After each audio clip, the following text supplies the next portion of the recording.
حیات ہوتا ہے تب تک اسلام نے اس کے احکام کو مختلف انداز میں بیان فرمایا ہے۔ اسے اللہ نے کچھ اختیارات عطا فرمائے ہیں، کچھ معاملات میں اس کو اللہ تعالیٰ نے اختیار نہیں دیا۔ انسان مجبور محض بھی نہیں ہے، تقدیر کا لکھا ہوا جو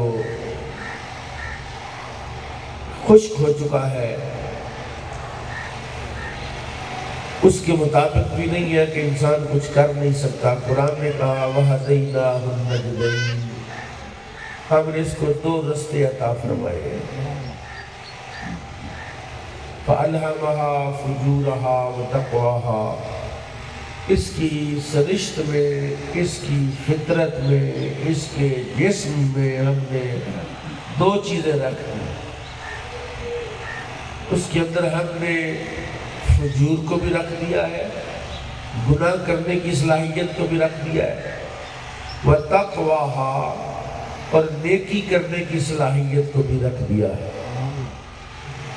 بلکہ اگر اس سے آگے ہم کچھ سننا اور سمجھنا چاہیں تو نبی کائنات امام الانبیاء صلی اللہ علیہ وسلم نے ارشاد فرمایا کہ انسان کا جو دل ہے اس کے دو کان ہیں، کان جس طرح آپ کے سر کے کان ہیں، اس کے دائیں کان پر اللہ نے ایک فرشتہ مقرر کیا جو اس کو نیکی کی طرف بلاتا ہے، خیر کی طرف بلاتا ہے، بھلائی کی طرف بلاتا ہے، اور اس کے بائیں کان پر اللہ نے ایک قریب، ایک شیطان پیدا کیا ہے جو اس کو برائی کی طرف بلاتا ہے، اس کو گناہ کی طرف مائل کرتا ہے۔ اس کو قرآن نے نفس امارہ بھی کہا ہے، نفس لوامہ بھی کہا ہے، نفس مطمئنہ بھی کہا ہے، نفس غادیہ بھی کہا ہے، نفس مردیہ بھی کہا ہے۔ اس کے آگے جو روحانی لوگ ہیں، جو اس نفس پر جنہوں نے باقاعدہ ریسرچ کی ہے، اس نفس کی جو خوبیاں ہیں، اس کے جو کمالات ہیں، اس پر بڑا لکھا گیا، بڑا کچھ کہا گیا۔ اللہ تعالیٰ نے اس بندے میں دونوں صلاحیتیں رکھی، لیکن میں آج جس موضوع عنوان پر بات کر رہا ہوں وہ یہ نہیں ہے، میں آپ کو دوسری طرف لے کے جانا چاہتا ہوں۔ ایک مرحلہ ہے اس انسان پر جب یہ بے بس ہو جاتا ہے، اس کا لکھا ہوا قلم جو ہے وہ بھی جواب دے جاتا ہے، اور وہ ہے مرنے کے بعد کے احکام۔ نبی کریم صلی اللہ علیہ وسلم مدینہ شریف میں ایک بندے کی نماز جنازہ پڑھانے کے لیے مصلی پر کھڑے ہو گئے۔ کسی شخص نے رسول اللہ سے عرض کیا حضور جو بندہ ہے نا، میت ہے، یہ مقروض ہے، اس پر قرضہ ہے۔ میرے آقا نے مصلی چھوڑ دیا اور نماز جنازہ پڑھانے سے انکار کر دیا،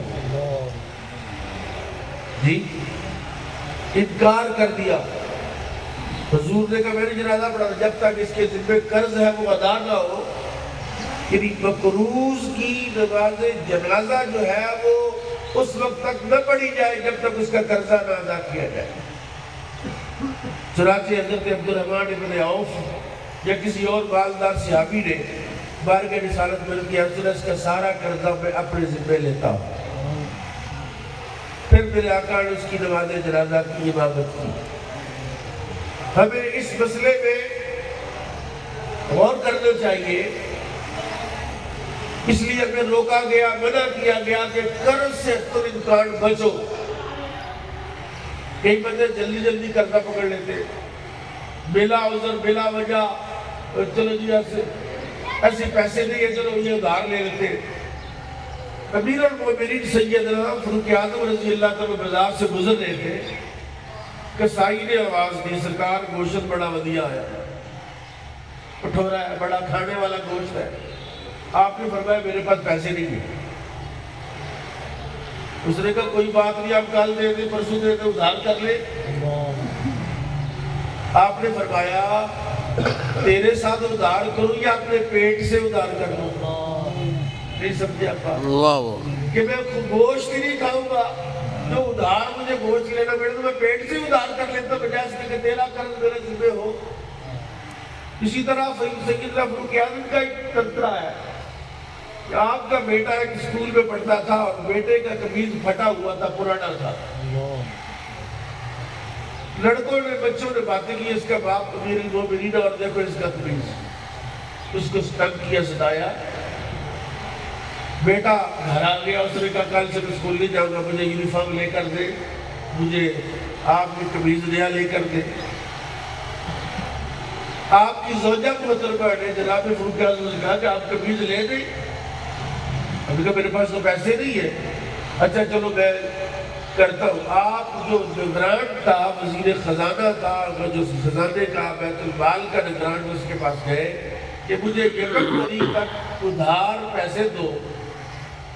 انہوں نے کہا حضور آپ تو امیر المومنین ہیں, آپ کا حکم تو نہیں میں ٹال سکتا, آپ حکم کریں.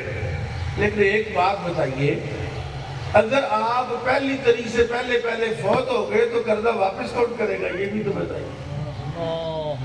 آپ روتے ہوئے واپس آ گئے. بیٹے سے کہا بیٹے اسی قمیض کے ساتھ تمہیں مدرسے جانا ہے, میں پیسے ادھار نہیں لے سکتا.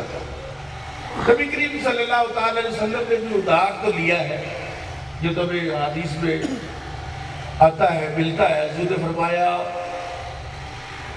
الفقر فخری, میرا فقر میرا فخر. آج کل کسی کے حالات تنگ ہونا, وہ اپنے آپ میں پڑتا رہتا ہے, اپنے آپ میں پریشان رہتا ہے, یار میرے پلے شاید کوئی نہیں, میرے پلے کچھ نہیں ہے. نبی کریم صلی اللہ علیہ وسلم نے ایک دن پیغام بھیجا, بلکہ حدیث پاک میں آتا ہے کہ آل محمد نے صلی اللہ علیہ وآلہ وسلم, آل محمد نے کبھی ایسا نہیں ہوا کہ 8 دن مسلسل پیٹ بھر کر کھایا ہو. اور آج کل 70 سے زیادہ بیماریاں اناج کے کھانے کی وجہ سے ہی. یہ کھانا زیادہ ہوتا ہے, اناج زیادہ مار لیتے ہیں, جس کی وجہ سے وہ بد ہضمی اور معدے کا نظام برباد و تباہ ہو گیا. میرے کریم آقا نے کم سے کم کھایا, اس کا حکم دیا. لیکن جب بندہ فوت ہو جائے تو قرآن نے یہ جو مجلس ہم نے سجائی ہے, میں ادھر جانا چاہتا ہوں اصل میں, یہ جو ہم نے مجلس سجائی ہے, اس مجلس سے پہلے ایک مجلس قائم کرنے کو حکم دیا. حضرات کل شریف کا ختم ہے, یا ساتے کا, 10ویں کا, چیلم کا ختم, یا سالانہ ختم ہے, اس سے پہلے ایک ختم ہے جو اللہ نے فرض کیا ہے. یہ ختم فرض نہیں ہے, واجب نہیں ہے, سنت نہیں ہے, مستحب ہے.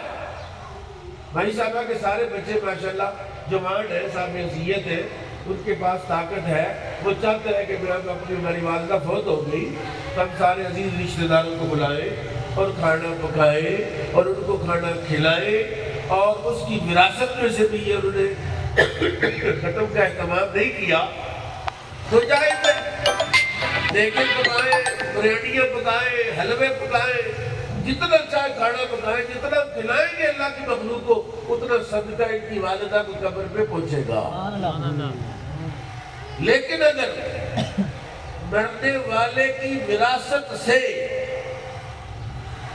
ختم کا اہتمام کیا جائے, جیسے ہمارے اسلاف میں سے کسی بزرگ کے بارے میں آتا ہے کہ کسی بندے کی عیادت کے لیے گئے, بہت بیمار تھا بڑا, تو اس کی عیادت کے رات کا ٹائم ٹیبل دے رہا, اس کے پاس بیٹھے, اس کو تلقین کی. اس دوران کو بندہ فوت ہو, اس کا دیا جل رہا, کیا جل رہا تھا, دیوا بلا ہوا تھا, جلا ہوا تھا. بزرگوں نے اٹھ کر اس کے دیے کو بجھا دیا. اب یہ بندہ فوت ہو گیا ہے, یہ جو مال ہے دیے کے اندر جو تیل ہے اس کی ملکیت تھا, اب یہ مال اس کے وارثوں کا ہے. اپنے پاس سے پیسوں سے تیل منگوایا, اس کا دیا جلایا,